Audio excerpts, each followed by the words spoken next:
Lady Gaga, She's Crackers, and Paparazzi on Radio 1. It's 7:49. Good morning. It's a horrible looking day outside, but hopefully it'll get better.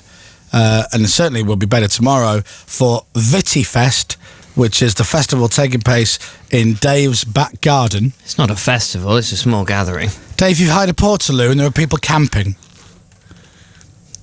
Yes. The only thing you don't have is a BBC introducing stage. That's pretty much it. There's only a couple of people camping. How many? Like 2 tents. Is it really? No. Oh. I mean, like, there's not like the joke between someone stuck between a wigwam and a teepee. Oh, what's a wigwam? A wigwam? A wigwam. What's a wigwam, Dave? What's a wigwam? I don't know.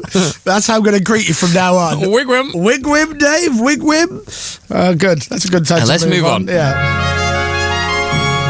Today sees the end of an era in British television.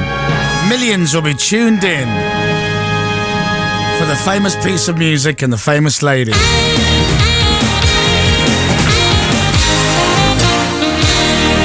Good morning and welcome. Good morning, Fern Britton. Good morning, Chris Moyles. How are you? Yay! Can I come to your festival? Because that sounds nice. Of course you can. I've got a wigwam, so I'm okay. Wigwam. But let's be honest, Fern. You'll be in no fit state tomorrow because you'll be on the Lambrusco all afternoon. I'd say today. We saw you on Alan Carr. I know, that blooming old, what's it called? Aspi Spumante. Aspo Spumante, yeah. Yeah, it was grim, that. It looked like I was drinking a great deal of it, didn't it? It did. Yeah, you did give that impression, actually. Yeah, but that was over a long recording and they only showed you a few minutes of it, you know? Sure. I thought you were holding the tradition of this morning presenters and having a bit of a drinky drink. Absolutely. Yes. The female this morning presenter has to have a glass in her hand, that's for sure. Well, it was nice to see you yesterday. You're looking very hot, if I can say so. You may. Say it again, it's great. You are looking very hot. So are you, Moyles. You look lovely, and thank you for the signed edition of the Radio Times, which I've now got on my desk. Oh, you didn't, did you? Did you turn up with a whole stack of them? No. I didn't turn up with them. Who's it to, my darling? I signed the Radio Times for Fern, which is available now with me on the cover, looking like a fat James Bond. You look lovely. It was very sweet of you, thank you. And at last I'm hip, because never in my entire career have I appeared on Radio 1. Well, that's not through want of trying on our part, though. We've been trying to get you on for blooming years. And, the point, but you see, in the mornings, I sit in the car and I do all the work I have to do, and so it kind of distracts me. But today, I've got nothing to do. I'm sitting looking at the papers. I've got no script to read, because they won't tell me what's in the show. Wow. I've got no interviews to read up. Thankfully, nothing huge has happened. Supposing something terrible had happened to the Queen or something, then I would be working properly. But I'm not. I'm going to have a great day. It's all about you today. It's all about me. How are you feeling, though, today, Fern? You must be sort of emotional, I think. Well, it's a weird thing. I'm feeling excited because I've known about it for so long.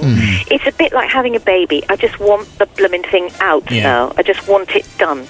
Now, how I'll feel tomorrow, I don't know. And so I'm feeling a bit sort of as if I've had anaesthetic, really. I don't quite know how I feel. Yeah. And there was a lovely surprise they were going to do for me this morning, a really big surprise, which was apparently they were going to land a helicopter on the playing fields near my house, put me in the helicopter and fly me to London. But there's fog, and so they didn't. And in a way I'm quite glad, because I can still sit in the car with my lovely driver Tony, and I see him today. But wouldn't that have been lovely? Yeah, but it's actually quite nice, isn't it, I think, to have your last day like all the other days. Yes, except I'm talking to you and I'm reading the papers instead of working. Sure. I tell you what, though, would Tony have been flying the helicopter? Because you wouldn't have wanted that. I'll ask him. Tony, would you be flying the helicopter? No, he's laughing. No, I don't think so. Bless him. God love him. He's going to miss you. I'm going to miss him. I said the only thing I'm jealous about is who he drives next. That's the only person I'm jealous about. Yeah, he's picking me up at 12:30. Yeah. Really? Yeah, once you say goodbye, love, you're on the bus. That's it. It's all over. Yes, I'll just be hailing a cab. That'll be that. So I've heard that you said Well, you can hear Tony's stomach going there. Yeah, it was a motorbike going past. Whatever. I've heard that you don't want a big goodbye. Once the show finishes, you just want to say thanks everyone and go home like you normally do. You don't want flowers. You don't want anything like that. You don't want a big party. No, absolutely not. And, I'm going in a tunnel. I'll only be in it for 20 seconds, so if we break up, you'll understand. Okay. But, no, I don't want a party or anything, because that's the thing I wouldn't be able to cope with. That would make me cry. Oh. So, and once you said goodbye and waved and the show comes off air, and then I'm standing in the studio with people I've been saying goodbye to for the last 2 hours, you feel a bit stupid and you think, I really have to go. So I think I'm actually going to get in the car and go on air, if you know what I mean. So really? Go, yeah. Me and my lovely Phil, we're going to go, and he's taking me away for a romantic weekend. Oh, lovely. Well, you have a lovely time in Middlesbrough. He was telling me about it yesterday. That caravan park sounds deluxe. Yeah. Oh, it does sound good, doesn't it? It's near the ICI plant, I think. Is he now? Is Phil staying on the show? Your lovely husband? Yes, he is. Yes, he's sitting right next to me now. That scab! How dare he?